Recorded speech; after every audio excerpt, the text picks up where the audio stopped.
everyone. I'm Liz Hunt. And I'm Chelsea Poppins. And this is the Agency Rocket Show, where we talk about the chaos of running a creative agency.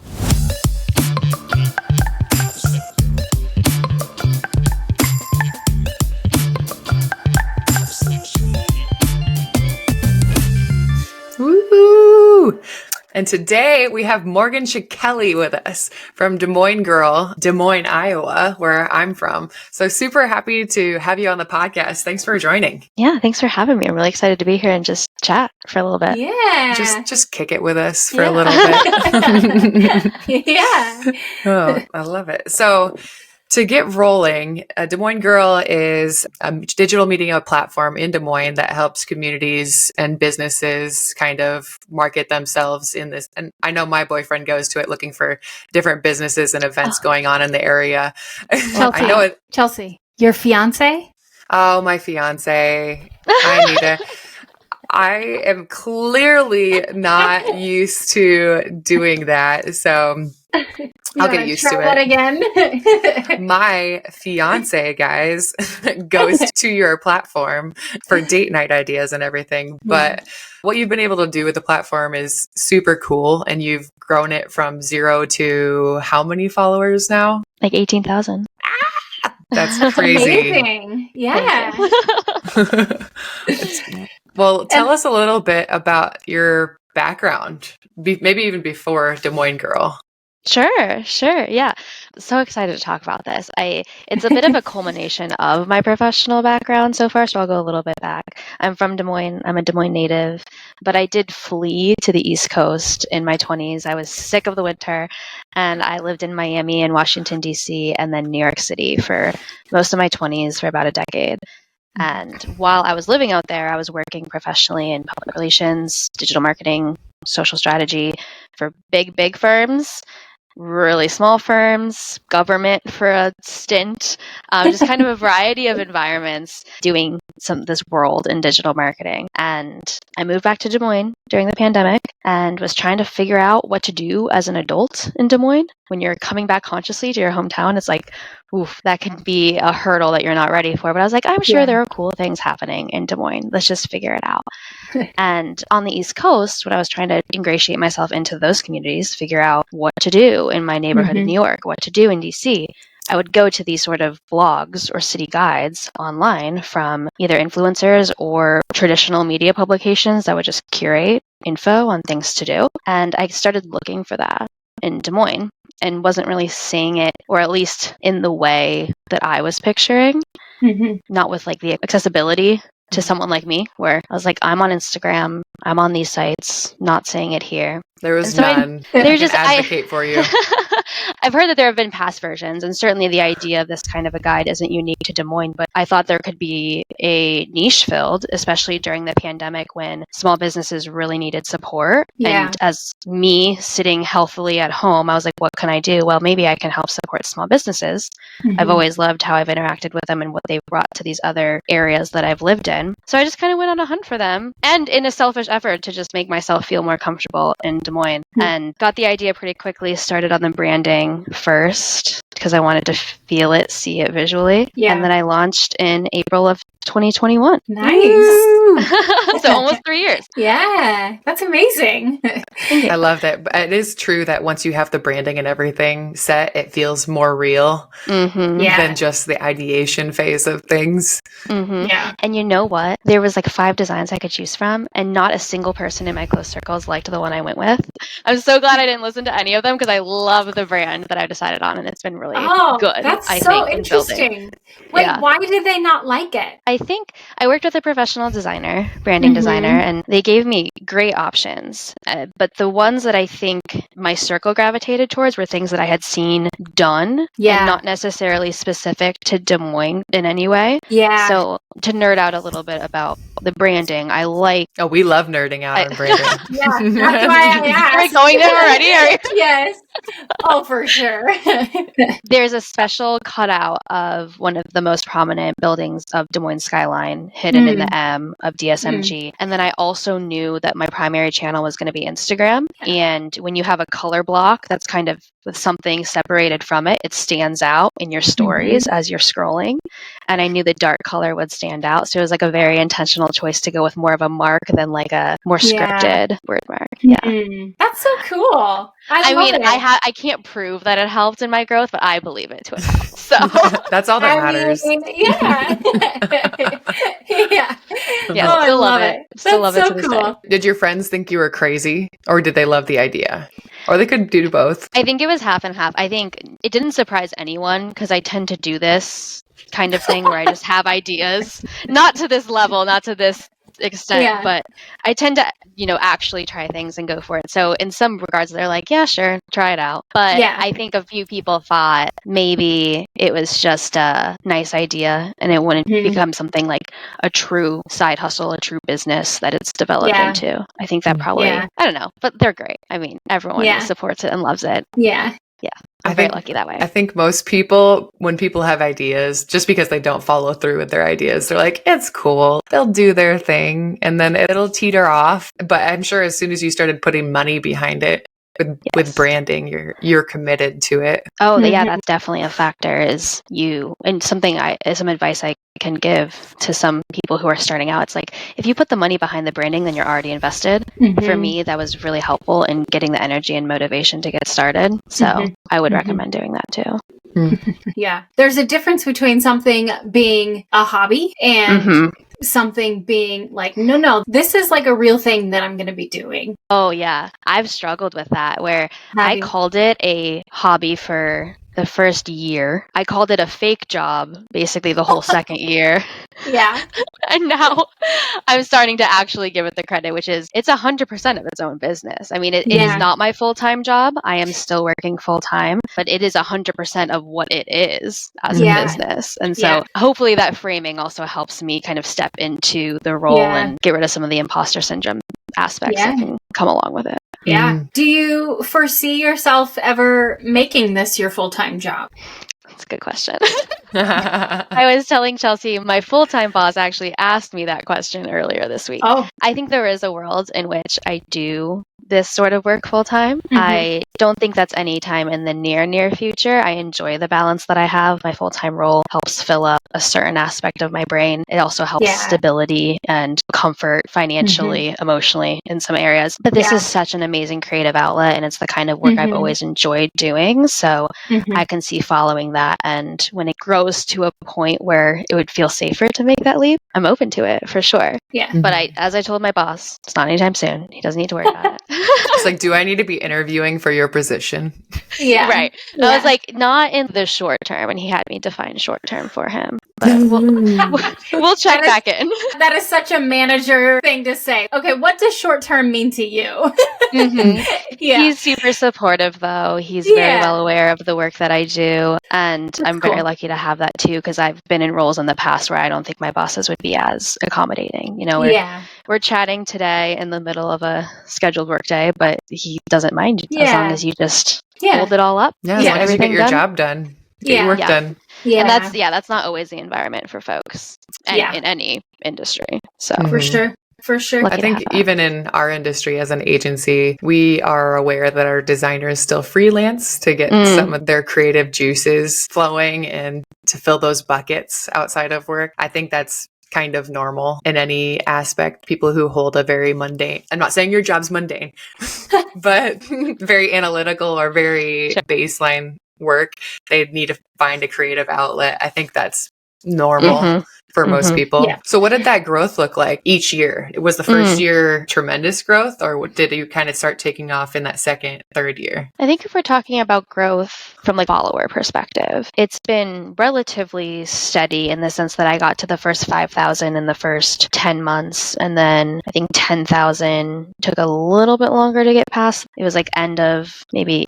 18 months in. And then now I'm at 18,000. So it's been slow and steady with some big jerks with a couple reels that went a little bit crazy with views, a couple shout outs from other people in the community, like those spikes. So growth has been steady, but the trust of the audience, I feel like that latched on pretty quickly. I think people started coming back to the weekend guides. We post weekend guide roundups of between like 10 to 20 events happening that we find interesting among the calendar of events that are happening in Des Moines. Now, Des Moines is not New York City, so it's not like there's hundreds and hundreds of events, but we do sort through some that we think would be more pertinent to our audience. And people were commenting that they were coming back to them very quickly, which was the intention. It's like, we want you to think it's Thursday midday. I need to check Des Moines Girl to see what's in their weekend guide. So that was good. In terms of revenue generation, that's where it really kicked off at probably the 2-year mark, where I formally put out a rate card, impact estimates, kind of like a mini media kit to start formalizing the revenue generation for partnerships, for campaigns. And this is the first time I have ever done that component, the monetization myself of any business. So that entrepreneurship component has been super interesting, especially in the era of influencer marketing.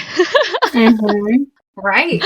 So what are some cool things that you've learned as you've been working on monetizing this Des Moines Girl? What are some things that you're like, ooh, I wish I'd known that before, or other things? Oh, there's a lot. I knew from a firm perspective what my hourly rate was as a PR specialist. And I knew what the size of campaigns were, and even my capstone PR class in college, what that was valued to be. But in terms of today's landscape, I had no idea. So I started real small, and I was like, let's just see if we can hook people in at very affordable ad rates, thinking I can't imagine traditional local placements are any cheaper. This is dirt cheap, you know? But it gives me a little bit of confidence, gives me a boost. So I've been slowly tweaking that as the market has met the demand, and tried to navigate how to pitch different types of clients, because we focus a lot in Des Moines Girl on amplifying the small businesses. But I know that those are not people that have big marketing budgets. So I'm not going to pitch them as if they have tons and tons of dollars. But I get folks reaching out on different levels, organizations like Live Nation, which are just huge. And then you've got mom and pop bakeries. So it's, how do you provide value and provide avenues to working that can meet all of those needs? But then also, how do I get myself out of it and just start driving recurring revenue? Because if I truly wanted to scale, that's something that I would have to figure out. So, lots come up. Have you thought about, and I'm asking because I'm genuinely curious, but have you thought about doing different pricing package options based on the size of the organization? If you're a 5-person shop, your price point is in this range. If you are 1,000 people plus, your price point is in this range, type of a thing. I know that for us and some of our clients, that's how I price out some of our branding packages. Essentially, it's like, well, at some point, it just kind of depends on the size of your organization, how expensive your brand is going to be. And obviously, we don't tell them that. I mean, it's that line though. I'm so glad you are saying this, because it's one of those things that I kind of just assume you have to do based on the exposure and the level of what you're working with. But I haven't figured out how to define it. I've kind of just, with all my clients so far, I'm very hands-on, which I think, again, I might have to figure out a way to do that differently if I scale up. But because of my background, I like building customized campaigns based on their goals. Because if you're trying to just blast out and get tons of eyeballs, that's a very different strategy, as you all know, as like long-term SEO, or just increased brand trust, or even just getting people to actually act on something. That is a different avenue too. So I very much build just custom campaigns for partners right now, which I love doing. But there's more and more, which is great, but there's more requests. So how do you speed it up? I mean, speaking of, how many people do you have on your team to help you fulfill all of this? So that's another thing where it's like, how do we get this done? Fulfillment. One of my one of my early mentors here in Des Moines was like, you just need to make sure you don't burn out. So before you figure out A through Z, what's your strategy to keep you from being burnt out? And I think that was really important, because I started thinking through that. So like 3 months in, I put a call out for contributors, which was basically, I don't have money for you, but there's going to be cool opportunities that come in. Do you want to be involved in this? And then where'd you put that out on? Almost all social on my website. That's basically it right now. Then about a year ago, so 2 years in, I had enough revenue to be able to start supporting more more paid, timely work. So I structured an internship program. So right now I have 3 active interns, very much part-time capacity. We're all side hustle queens, every single one of us. 3 kind of recurring interns and intern slots. And then I have a team of 7 other writers that kind of freelance for me based on need, event exposure, the pitches that come in, things like that. And I would pay them ad hoc for the requests. 7. That's a lot. You're and it managing changes. It a lot of fluctuates. people. Yeah.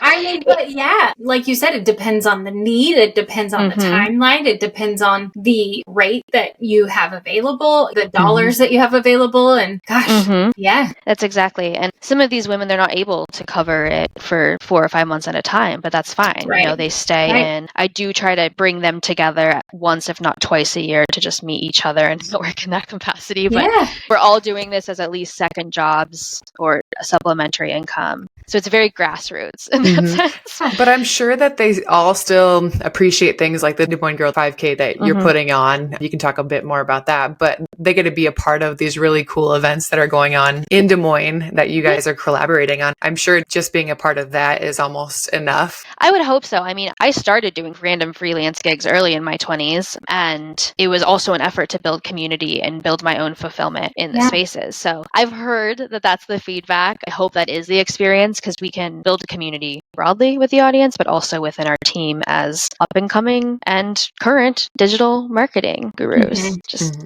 out there. Yeah, that's so cool. I love that you've kind of put together this little ragtag team of all these different people. And it's like you guys are just making it work and doing this stuff. And like you said, actually executing and just like figuring it out. And honestly, that's just how you actually become a team and how you become an entrepreneur and a builder of businesses. And it's not glamorous. That's what I love about what you're saying is like so many people think that running a business is super glamorous and it's all these beautiful things and you have all these people under you and you're this CEO of whatever. Like that's what I love about your story is that what you're saying is like, no, we're just stringing things along and it's working and we have 18,000 followers and it's only been 3 years and you are successful. And I just love that. It's such a cool story. Well, thank you. I hope that that is actually part of why it is successful because I think people see that. They see that it's just iPhone videos. It's cutting together kind of random clips and seeing what works, but for the good of the cause, for the good of the community.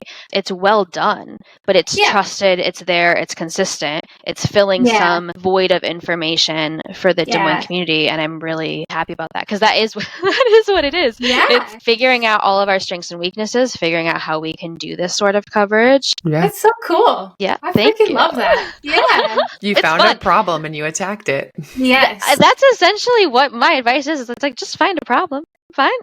Find a way to fix it. And find a way to fix it. I'm obviously very, very proud of it. And I think it's executed super well. But I think in general, it does come down to that basics of I saw an issue as someone who had moved back to my hometown of a growing mid-sized city on the small side from my perspective compared to where I lived. But there's so much potential and there are cool people doing cool things. And I didn't see people talking about it. Yeah. So I was like, okay, I know how to build a website. I know how to work a social media channel. Let's force yourself upon people in Des Moines and see if they will talk to you. Yeah.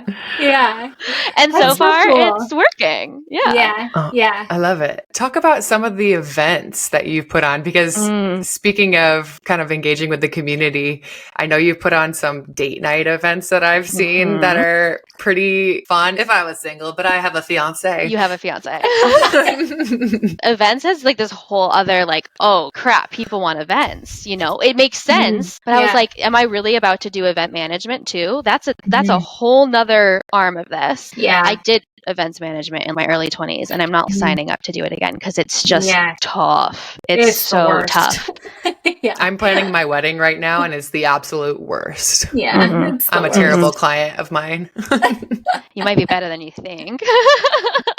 Oh, yeah. The wedding is just an example of stress, but they also fill a need. And the community was clearly articulating to me and the team, like, we need more of these kinds of events. Now, Pitch a Friend, the dating event, is just kind of a... Have you watched Schitt's Creek? Have you watched that show? But also, can you clarify what was the name of the event? Pitch a Friend. Pitch a Friend? Yes. Okay. She's just getting into it. Pitch a friend. The concept is inspired by the Schitt's Creek episode where there's a singles week and Alexis puts on a singles week. Yes. So personally, I was back in Des Moines and was single for like the first time in a long time. And I was on the apps and I saw that people need to be able to meet in person in a way. I would love to go to an event that's not awkward speed dating or asking someone, what's your favorite color? Do you have any pets? It just is exhausting. So inspired by the singles week, there was an event idea that was going around TikTok. So like this is happening in other cities. It's called Pitch a Friend. Okay. And the idea is that your best friend, your bestie, goes up on a stage and vouches for you, pitches you as someone to date to a room full of singles, points out your green flags, your red flags. It can be styled like a Shark Tank episode where it's like, hi, sharks, I'm pitching my best friend Heather to be blah, blah, blah. People have so much fun with it. And it's at a comedy club, so it's very light, fun, goofy, and then you get to mix and mingle after and meet in that way versus the apps situation. Just as a fun alternative. So and they already have topics to talk about because they've heard the whole pitch. So how did it go? How was the event? How many people showed up and all that? Ooh, so we've had 3 now, and it's so much fun. It's literally so much fun. It's been so surprising and great. It's sold out a week beforehand for number 2 and number 3. We had walk-ins to navigate. So the demand is there for sure. I'll say getting straight men still to show up is tough. Straight men, if there's any sporting event, if there's just any excuse to not come, they will slide right out and not show up. So that's still a demographic I kind of have to like just get eligible. So do you have anybody that has had someone pitch them every single time? No, but we have had someone that has applied to. Oh my gosh! And you're like, we gotta cut you off. We've heard this one. We've got to go again. We've got to get up. But it's truly fun, and that's been, to get back to the original question of events management, it kind of solidified that Des Moines Girl can be a brand that supports those sort of spaces and has fun with it. Yeah. So that's been a whole other avenue that I'm like, okay, this is pretty straightforward revenue generation. You have to build it up to a certain level, but there's something here, and that's been a lot of growth. Between all of the things. I think we need to do one of those pitch a friends, but not for dating, but for adult friendships. Like a all women's one where it's like women in your 30s, if you want to meet and make friends, let's go. Liz, like Morgan. You could collaborate with Bumble BFF. Yeah. And Bumble could be your paid sponsor. Your sponsor. And this could be a whole thing. Yes. Wait, okay, but this is brilliant because like literally referred to Des Moines Girl meetups as like Bumble BFF date ideas. Yes. But I never actually thought to pitch them, literally. Yes. They could fund you. Because what we really want are adult friends. No, which is, I genuinely have heard that from people too. They're like, this is really great. I'm here. This is cool. But can we also do it just like for us? And I was like, yes. Yes. Oh my gosh. Okay, I have to do it now. Have to do it now. We need that third space. Yes. Wait, that's so good. There's levels to this. Yes. Oh, yeah. It's so good. I love it. Well, back to the questions. You talked about the things that you learned along the way that you thought were really cool. Have there been any issues that you've run into while trying to build up the business, and how have you navigated them? I mean, there's always issues, right? It's just like which issues on which day, which chaos bucket where. In like a fun way though, like genuinely this is still very fun work for me. It's just, there's always going to be weird things that come up. One is just structurally, I have a WordPress website that's customized. And so my entire foundation of my business is on the fact that I own my website. Instagram's obviously owned by Facebook Meta. That could be taken away. Probably not, but I own the website at least. Like websites are just buggy. And so there's elements of upkeeping that, making sure the UX is good, which it's not in my opinion. Like, I have work to do on maintaining the website itself being very user-friendly as the years progress. So there's that as just like a structural consideration. Sure. I think on socials, it feels like you're always fighting the algorithm, or at least in some sort of battle with an algorithm. Yeah. In a way that I've just decided I don't care about it. I can't control that. So I'm just going to keep doing me and try not to stress too much. Yeah. Real. Because like the one reel of mine that has gotten over 1 million views, the only one is truly 3 clips I slapped together in less than 3 minutes about Pitch a Friend. And I have no idea why it caught, but you just have to keep doing it. Yeah. Has there been any people who have seen you as competition in the area? I don't think so. But I also know we're in the Midwest. So like if they did, I'm probably not privy to those conversations yet. I mean, I could see how some of the work I do overlaps with some of the work that other people do. Yeah. And from my perspective, there's space for all of it. Absolutely. I was just filling a hole, and I'm going to continue filling the hole because it's really fun and it's beneficial for a huge, important portion of Des Moines' demographic. But I mean, there's room for more people to do this kind of thing. There should be food bloggers that come up, or there should be people who focus in on events. Like that's what big cities have. Big cities have tons of these sort of resources. Mm-hmm. I mean, it's idyllic, but it's just like if we're trying to actually build the community up, we can't be in competition. Mm-hmm. Right. But I love that mindset. That's so I mean, until someone tells me they don't like me, and then I'll just be like, why? Not everybody has that collaboration mindset versus competition mindset. Yeah, I think so. I mean, the community's embraced me in many ways. So. Well, yeah. It's because you're about building up the community. You're about I certainly try to be. Yeah. The small businesses and all that stuff. And I mean, that's awesome. You know, the trolls, speaking of not uplifting the community, why are the trolls always faceless? Is it just because they're bots? They're just always the ones that post rude things. They just never have a profile picture. Morgan, you're big enough that you have haters? Or like automated haters. I don't know. Some bots. Just either way, it's a compliment. It is. There's a couple comment sections that have gone off about things that are just entirely unrelated. And it's like, my perspective is this is old school perspective of Facebook strategy back in the day, but it's like, I'll always respond with basically how to reach out on a non-public platform with concerns. Like my PR self jumps in. I'll respond to things that are valid. Absolutely. Please improve. Please correct. Please, whatever. But if someone's just trolling, like you don't need to acknowledge that. Mm-hmm. Yeah. Like, so I don't. Thank you for your feedback. But Right. Next. Yeah. I had somebody post something on one of my videos that was something kind of rude, but what he said was actually kind of true too. And so I was like, LOL, you're not wrong. Right. I'll take that feedback. No, I that's so brilliant. I feel like that's just what you have to do. Where actually on one of the Pitch a Friend events, some guy commented, and this was like real person, and he was like, "You'd have a better job getting boys there if you didn't schedule this on whatever football weekend." And like, granted, it was one of the last weekends before Super Bowl, but at that point, there has been football on for a long time. I have to just have an event. Come on. Yeah. Anyway, he was like, "You probably have better luck if you didn't schedule this during this," and I was like, "Aha, catch you on the next one. I'll follow up with the schedule on the next one. That's fine." Yeah. But I mean, everyone, like I said, it's the Midwest. So I feel like if people had really bad things to say about me, I probably wouldn't have heard it yet. Yeah, probably not. They'd say it very passive aggressive. Yeah. Right. It's just, you wouldn't know. In New York, New Jersey, if you were still out there, or even like Florida, East Coast, it's just, you'll hear for sure. And I think people will correct things. They will write in. People do tell me. I have conversations in the DMs all the time. But some people are just not being helpful.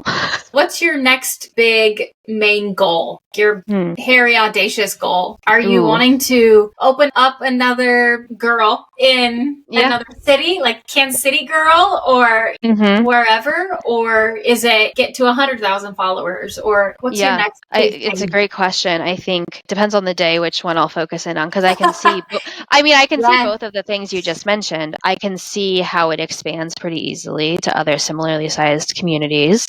I also feel like that is a little bit further out maybe than just getting to that level of followers. I think 50,000 followers for Des Moines, Iowa is pretty huge, actually. And I know on the grand scale of influencers, that's literally nothing. That's the first level. But is 50K all of Des Moines? Well, that's the thing. 50K it's 700,000 people in the metro area. So that's a pretty big portion. And that's another conversation too, where you get into some of these pitches from big brands with big level influencers. And it's like, technically I have 18,000 Instagram followers. Compared to TikTok numbers, that's entirely different. 18,000 is not very much on TikTok. There's a level of education or like cross education that's happening in some of these conversations that I just figure out how to navigate, which feels right for me at the time, but I have no concept of how other people do it.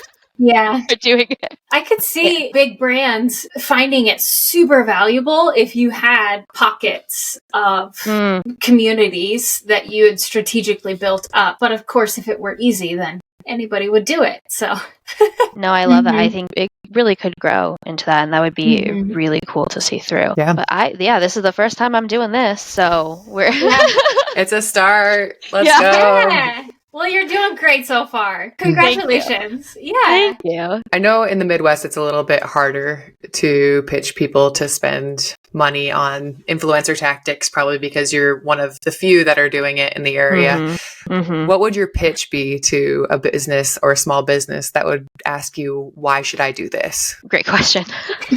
I do have a package that's Intro to Social Marketing Tactics for Small Business 101, where there is a level of education when someone has this package with me.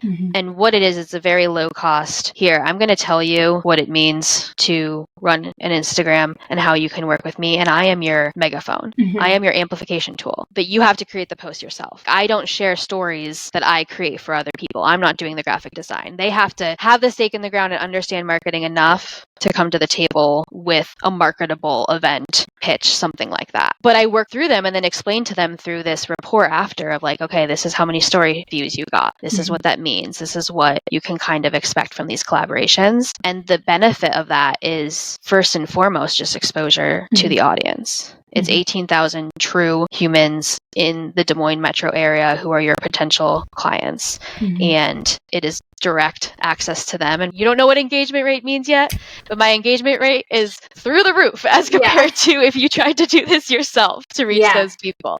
Fortunately, a lot of these people that are coming now have come through word of mouth. So there is that level of trust where it turns into more education, which is a fun aspect of that for me too, to be truly an Instagram for an ungodly amount of time every day. But because of that, I can help them navigate that world to the benefit of their business. And that service and then immediate blast out on socials from my platform just gives them the tools to start. Yeah. I love the amplification. That's a great metaphor. Yeah, I think of it as like a megaphone. It's not that I'm above doing kind of user-generated content or content at real events, but a lot of times these packages are amplifying, being the megaphone for things that are happening in the community. They don't need to take my branding. They need to understand that as a trusted resource, but it's also important to get the small business brands out there too. Yeah. And make them recognizable on their own, because as Des Moines grows, I can only share so much before you start getting spammy. Yeah. So. Yeah. That's good. Liz, do you have any other questions before I hit this last one? No. Okay. Give me 3 pieces of advice that you would give anybody looking to build their platform. And it might even be relevant to creators. It could be relevant to athletes. I know it's a completely different territory. It could be personal branding or whatever.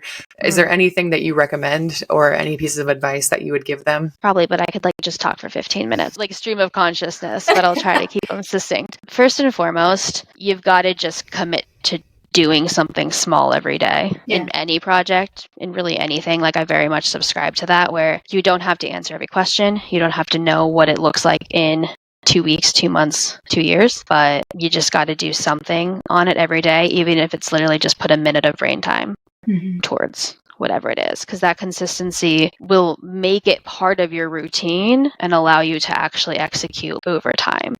Because the mentor told me, if you try to do too much, you're going to work a lot. You're going to be tired. But if you know your own limits and can say, hey, I need to just not do something related to this, that is also, but you just have to have that consistency, or else your projects aren't ideas, whatever it is, it's just not going to give it the time and respect to actually grow. Yeah. That's number one. I don't know, try to have fun with it. Yeah. Honestly, it's such cliche advice, because it's if you're passionate about what you do, you're blah, blah, blah. But truly, if you're excited about an idea, let that fuel you and have fun with it. If you're not doing it from a fun, creative place, it's way less likely that you're going to actually see it through or allow it to develop and grow. So if it's feeling forced, if it's feeling tough, don't force anything. If you're having fun with it, let it flow. Let it flow. Yeah. It's so cliche, but it's true. I mean, I wouldn't have worked on it every single day for the last 3 years. I don't have that sort of commitment usually. Usually my commitments don't last that long. 3 years. That's a long pretty time. Good. That is good. I love it. Yes, that's amazing. You have one more? It's okay if you don't. Those are pretty great ones. Use tools. Like, don't think you have to do it all on your own. Do things that make your life easier. Spend the time to figure that out. Instead of banging your head against a wall, just step away and find an easier way to do it. Yeah. Work smarter, not harder. Yeah. Exactly. Yeah. Delegate. If you don't want to do copywriting, pay someone to do it. Oh my gosh, delegating that. I could have a whole other episode about learning how to do that. Yeah. Could take all the advice. Episode with Chelsea and teach her how to do that, because I am not good at that. I'm a work in progress when it comes to delegating. She's barely started. Well, that's how I feel. So maybe we can just commiserate and then get advice from Liz. Liz's advice 2.0. No, really, I just love giving Chelsea crap about it because it's so funny. It is pretty comical. I get it. I think if 2 of my interns are on right now, they would say the same thing. They're like, she has the best of intentions, but man, she needs to delegate more. That is actually a very real thing that people talk about in the entrepreneurship world. Oh, really? Okay. Yes.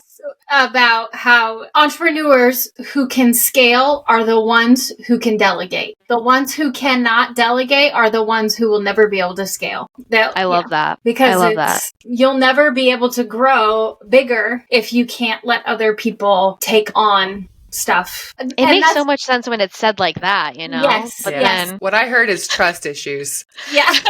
Well, and that's the thing, though. You have to be okay to fail and let other people fail, and you have to be okay with that stuff. And that is probably one of the only reasons, not being okay to fail, but the idea of requiring growth. It is more important to me that I grow and that my business grows than that I let go of my trust issues. When I was able to realize that, that's when I realized I have to learn how to delegate. And that's the only reason why. Otherwise, I'm too much of a perfectionist. I never would have. So, yeah. Well, I think that's a great ending point. Great pieces of advice. That was beautiful. Well, great to have you, Morgan. I think you shared a lot of valuable insight into Des Moines Girl and everything that you've built. You gave some great advice. So if you're a listener to this podcast and you like this episode, please like, share, follow, share your feedback. All of Morgan's information, Des Moines Girl information, will be in our show notes and readily available for you to reach out to if you are ever in need of anything. Thanks for joining. Yeah. Thank you. Thanks for coming, Morgan. Oh, it's been so much fun. Thank you.